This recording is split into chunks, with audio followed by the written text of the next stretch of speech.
You mind telling us what we're doing here? Cutting to the chase. I like it. Sam, I was reading in the press notes that you said that the stakes got bigger in the sequel, and the performance does too as well. Obviously, you're in the booth for this one. So what does that look like? What does that bigger performance look like? Well, they're trying to reform themselves, and there's a kind of redemption theme. It's straight time out of the joint, and they're trying to go straight and see what happens, and so the stakes are high. Mm-hmm. Yeah. But in terms of your performance in the booth, are you emoting more? Are you expressing more physicality to it? There's moments here and there where I think we get a little verklempt. Yeah. Amazing. Craig, I was reading too, Pierre encouraged you to improv when you were on the keyboard in that one scene early in the movie. I believe it's around the second act. Can you walk me through what that day looked like? Because it just sounded like the craziest moment of this whole production. Well, they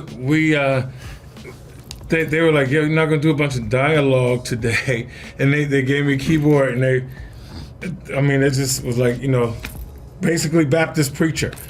And I grew up in church, so I had an idea of how that would go because I played music in church, and then I would hear pastors all the time.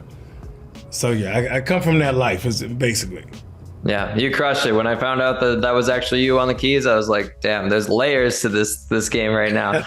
Sam, it's cool to see you back in a sequel, because there's been so many roles of yours over the years that I would have loved to have seen you reprise. The one that everyone always goes back to, I'm sure you've been asked about this a million times, is we love Justin Hammer, man. It's been 15 years and so many people, just like everyone's coming back. RDJ's coming back as Dr. Doom. I know, I'm waiting for the call. We're waiting for you to answer the call. I'm sure Feige's got your number on speed dial. I'm ready to go, man. I'm ready to go. Would you actually like to do Hammer again? You think it'd be fun? Yeah, it'd be fun. I mean, it's kind of my Lex Luthor, version, / Vince Vaughn, Ben Schwartz kind of vibe. Yeah, I see the GIF all the time, but walking with the finger guns and all that, just like into what was it? What was the conference? The Stark Expo? The Stark Expo, that's right. Yeah. Yeah. I got to work with the great Mickey Rourke as well. Yeah. Oh, wow. Yeah, it was a hell of a performance. Hope to see more down the line. Thanks. Guys, I'll wrap with kind of a big picture question, because I love the themes that this movie brings up. Because sure, it might be aimed towards children, but there are some pretty big adult moments in it. And it's the idea of changing even if no one around you believes that you have changed. It's kind of the whole, if a tree falls in the forest but no one's around to hear it, did it actually happen? Just talk to me about the power of a message like that in a film like this, embracing that change, even if you're the only one that truly believes it happens. That's where it starts. If you have a dream, you have to be the visionary. You have to be the one that chases it, that commits to it, that's consistent with it. So it's I love the way you put it. You said change happens around you, even though no one around. How'd you say it? That was beautiful. If no one around you believes it, but you believe it yourself. Even if no, you got to visualize it. Yeah, you have to visualize it first. Even if no one around you believes it. Yes, that's a perfect way to put it. Yeah, I never thought the bad guys too would leave me with some notes to put in my journal and bring them to my therapist next week, but here we are. Right on. Amazing. Honestly, guys, those film's an absolute blast, and I really appreciate you guys taking the time today. Thanks a lot. Nice to meet you, bro. Natasha, to start with you, I read in the press notes that you were envisioned to play Doom from the jump. Like there was just something about you as a performer that Pierre wanted in this role. What do you think it is about you as a performer that makes you such a natural fit for Doom / Susan? Gosh, that's really nice to hear. I adore Pierre. I mean, he's an incredible director and obviously has excellent taste. I guess, well, Snake's gotta really fall for her, Mark Maron, and even though she's kind of two sides of a coin, I've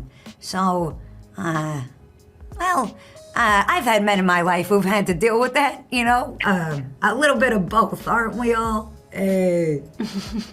Well, I mean, whatever you did, it worked, because Snake was charmed the whole time, even after he found out the truth, Thanks, yeah. Maria, to talk to you specifically about Pigtail. Pigtail is a bad guy's fangirl. Like, oh my God, she's just obsessed with this crew. Who's that group for you? Do you have a group that you gravitate to? Hello, these two. I mean, I know Pigtail is a big fan of the bad guys. Me as Maria, I'm a big fan of the bad girls. Yeah. The real ones. Yeah. The two of them. I'm sticking with them. They've been together for years. Yeah. Different projects, different stories. Now I'm joining them. Yeah, Maria's with us now. Yeah. I Yeah. love it. This is the cool kids table right here. I can already tell. Yeah. Yes, we have a lot to do because we have to rob a whole bank before we go to the premiere tonight together. So Don't tell I can anyone, only though, imagine. please. Yeah, I won't tell anyone. Your secret's safe with me.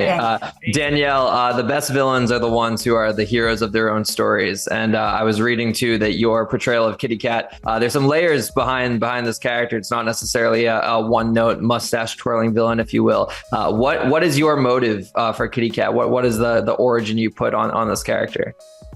Oh man, I think for her, like, you can't always judge a book by its cover, right? So if you really delve into her backstory, which she does share a bit of, having that teacher who just didn't really see her, or think much of her, this was her way of letting the world know who she is.